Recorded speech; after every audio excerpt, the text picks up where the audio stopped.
Hello, I'm Beth Joey and welcome back to my YouTube channel. If you're new here, welcome.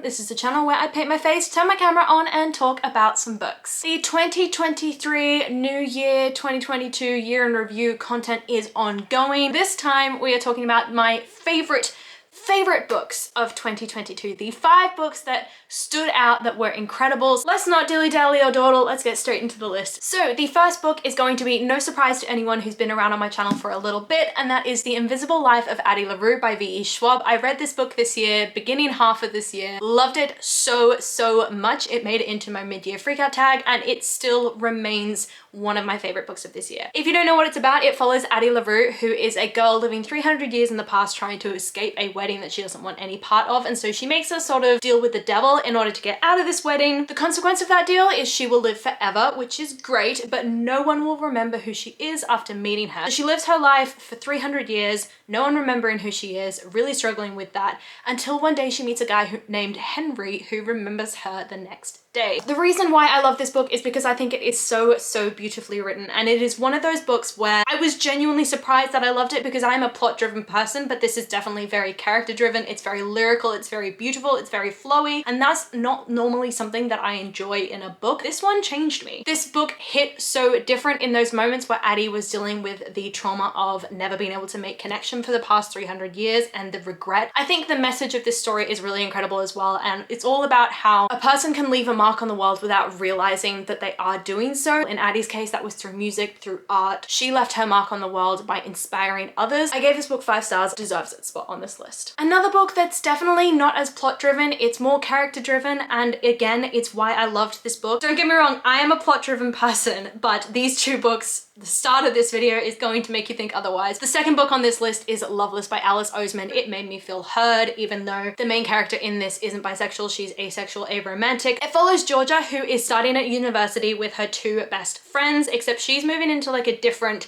dorm or a different like college to them. I don't quite know how the UK university system works. She's kind of on her own, really struggling with the fact that she has this idea in her head of what the perfect romance and relationship looks like, but anytime she gets even close to experiencing that herself, she's disgusted, she doesn't want it. She becomes familiar with terms like asexual, aromantic, this beautiful sort of sexual identity awakening story. It's all about friendship, it's all about the bonds that you can create outside of romantic love. There's definitely a platonic love in here, which is really beautiful. I love that this book was written in a sort of conversational tone. I really recommend picking up the audiobook for it because it really puts you inside of Georgia's head. The writing just kind of invites you in to be a part of the story as well. Okay, I'm realizing that more than half the books on this list are definitely character driven rather than plot driven. Maybe I am a character driven person? I don't know. The next book on this list is Eleanor Oliphant is Completely Fine by Gail Honeyman. This book is about a girl by the name of Eleanor Oliphant. She lives a simple life. She wears the same clothes to work every day. She has the same meal for lunch every day. She buys the same 2 bottles of vodka to drink every weekend, and she is perfectly fine with her life as it is. Nothing is missing from her carefully timetabled existence except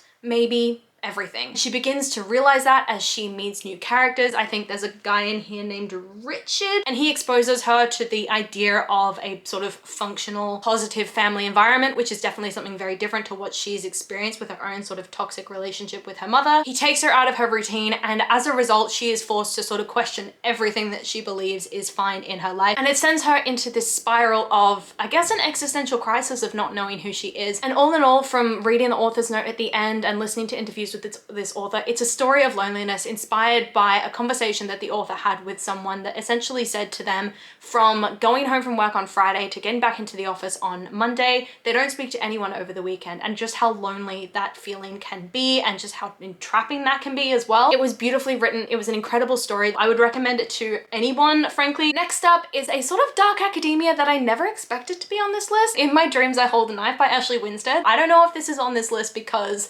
I've just put it down and I'm still massively obsessed with it and still caught up in the hype of it, or if it actually is going to last on this list. In My Dreams I Hold a Knife follows Jessica Miller 10 years after graduation when she goes to her college reunion determined to make all the people in her old friendship group see her incredibly differently. She thinks they've always seen her as not very significant, and she is determined to change that. But an added element of this story is that this tight friendship group of I think 7 people was completely fractured at the end of their college experience by the death of their friend Heather Shelby, who was sort of the golden girl of the group. And so the book takes you back into their past, into their college experience, how they all became friends, and it uncovers the mystery of how Heather died in this sort of dual timeline setup where the reason why it's going back in time is because the brother of the girl who died is forcing this group of friends to relive their college experience in order to find out himself who actually killed his sister. I really enjoyed it. I thought all the characters were so morally gray and you just wanted to analyze their psyche. You just kind of felt confused and out of the loop the entire story, which I guess really puts you into Jessica's mind. I thought Jessica as a character was really, really interesting because in one way, she's incredibly, incredibly narcissistic, willing to do literally anything to change this perception that everybody has of her. But I think the perception people have of her is also her greatest power because the way they think of her as unnoticed and not as necessarily like a standout sort of person in the friendship group means that people trust her with things that they wouldn't necessarily trust others with. So she knows everybody's secret. I really, really loved this book. I think potentially the reason why it's on this list is still because of the hype. And the very last book on this list is actually a book that I don't have physically, and I'm absolutely killing myself with the fact that I don't have it. I want it so, so badly, and that is Kingdom of Ash by Sarah J Maas, the last book in the Throne of Glass series. I gave it 5 out of 5 stars. I dedicated a whole 24-hour reading vlog to reading this book and I think Tower of Dawn as well. This book made me cry, it made me break down, it made me feel everything. It was probably the first book ever where I got to the end of it and I just wanted a ball. Kingdom of Ash is, as I said, the last book in the Throne of Glass series by Sarah J Maas, and it follows Selena Sardothian, who is an assassin in the land of Aurelia, and she's been sent to Endovia, a prison camp, because she's an assassin. And I think at the start of the story, she's been there for like 1 to 2 years, I can't remember specifically, until one day the prince and the captain of the guard come along to Endovia and offer her the opportunity of a lifetime to be free from this prison and participate in a competition to become the king's champion. Basically, she'd become the king's champion for 7 years and then earn her freedom. So of course she takes them up on this offer and she gets embroiled in court life secrets, betrayal, romances, love triangles, hidden identities, and the world just expands so significantly from the first book on. And honestly, the first time I read this series, I got about halfway through and couldn't read anymore because I just wasn't committed to it at all. But then when I did my big Sarah J Maas reread and I got to Kingdom of Ash, I am so glad that I gave the series a second chance. That book was everything to me. There were certain characters like Manon who literally their whole story destroyed me because I felt like I'd known these characters for so long. I'd spent so many months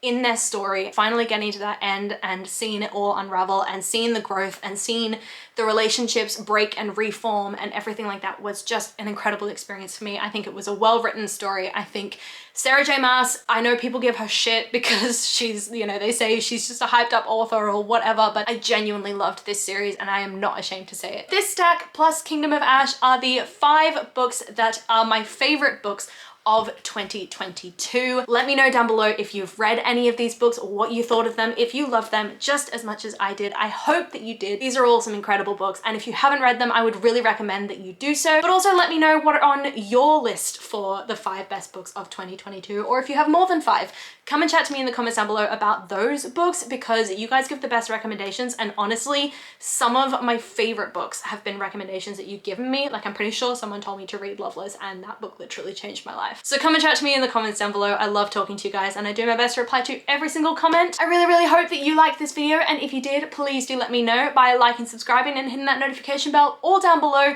It is a super, super easy way to help my channel grow, and I will see you lovely people in my next video for some more New Year 2022 wrap-up content. Bye.